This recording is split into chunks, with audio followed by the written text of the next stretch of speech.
Welcome back to the program. What is the Havana syndrome? How can it be used in war? And more importantly, was it used in Venezuela? Well, the first thing that I will do is try to explain what it is. It is basically a hypersonic pulse that you can't see, you can't hear, you can't smell, you don't know where it is, and all of a sudden it hits you. And this is advanced weaponry that was developed, I believe, by Russia in around 2015 or 14. And there was a report in 2017 from Australia's version of 60 Minutes. And this is what they were talking about. All of a sudden, I felt like I was being struck with something, and it was an overwhelming sense of anxiety and then pain. Havana happens, and I realized Pandora's box actually exists, and somebody just opened it. I had just come home from the embassy, and I was on my bed, felt like my head was just being crushed. Tinnitus, it was ringing in my ears. Very, very loud. I could feel my brain shutting down. By the end, I started blacking out. Sunday on 60 Minutes. It's Putin's secret assassination and sabotage weapon. Symptoms of the mysterious illness Havana syndrome. It's an overt sonic weapon. Is this the war of the future? There's a new generation of weapon being developed. What did doctors tell you? They came back and they said, yeah, you have a traumatic brain injury. Russia has the motive, the mandate, the capability. Why do you think the CIA didn't want to know about it? That's a heck of a question. On 9 and 9 now. So that is a story, again, from a long time ago about what they're calling the Havana syndrome. And it likely was developed by the KGB and by the intelligence in Russia. What's interesting about this is that it is more than likely clear that we bought this technology secretly from the Russians. And the Pentagon bought this device through an undercover operation, and investigators suspect that it is indeed the Havana syndrome. The Defense Department has spent more than a year testing a device purchased in an undercover operation that some investigators think could be the cause of a series of mysterious ailments impacting U.S. spies, their diplomats, and troops that are colloquially known as Havana syndrome, according to 4 sources briefed on the matter. A division of the Department of Homeland Security Investigations, purchased the device for millions of dollars in the waning days of the Biden administration. They were using funding provided by the Defense Department. According to 2 of those sources, officials paid, quote, 8 figures for the device. These people are saying, declining to offer any more specific numbers.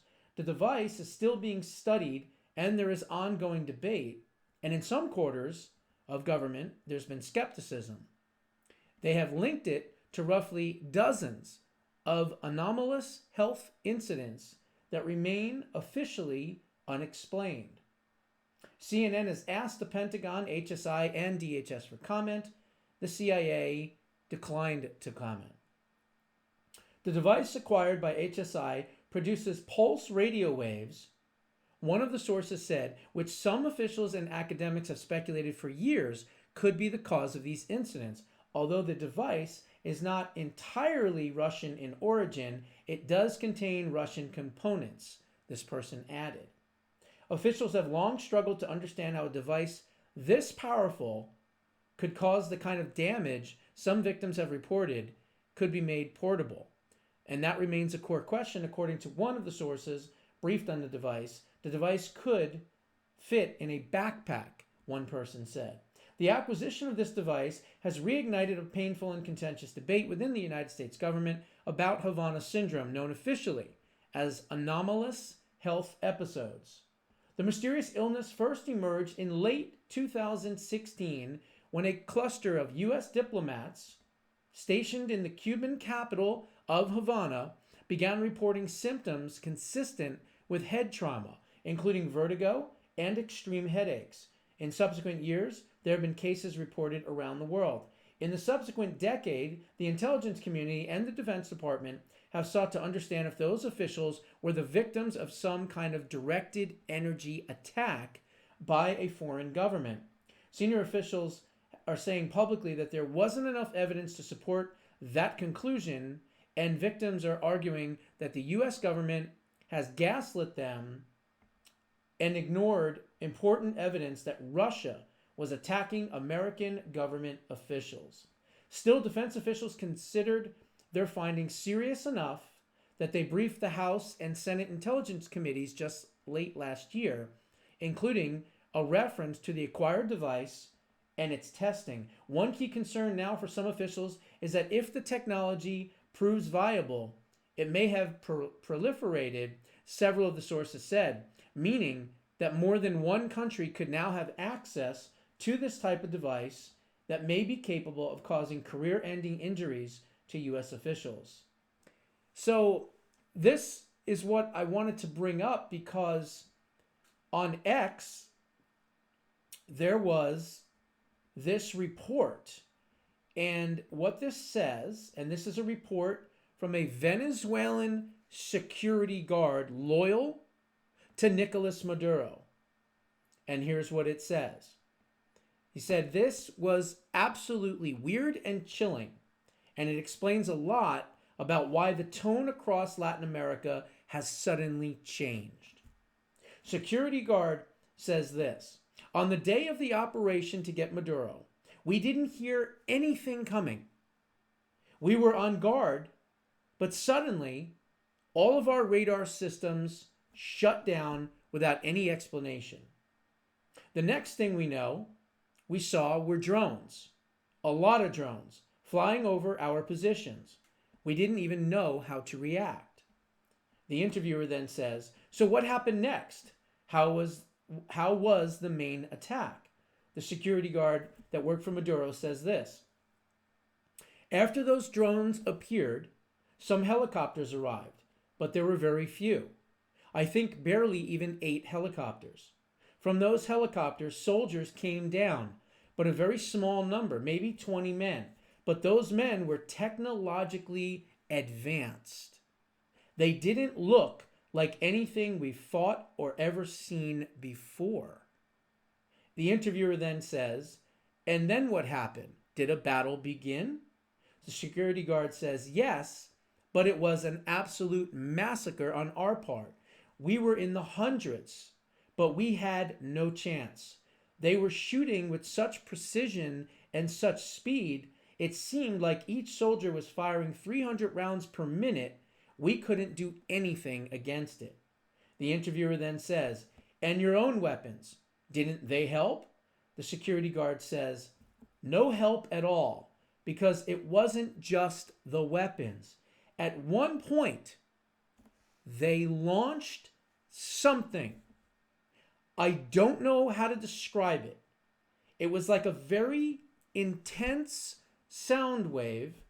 Suddenly, I felt like my head was exploding from the inside. We all started bleeding from our noses. Some were even vomiting blood. We fell to the ground and we were unable to move. The interviewer then says, and what about you and your comrades? Did they manage to resist? The security guard said, no, not at all.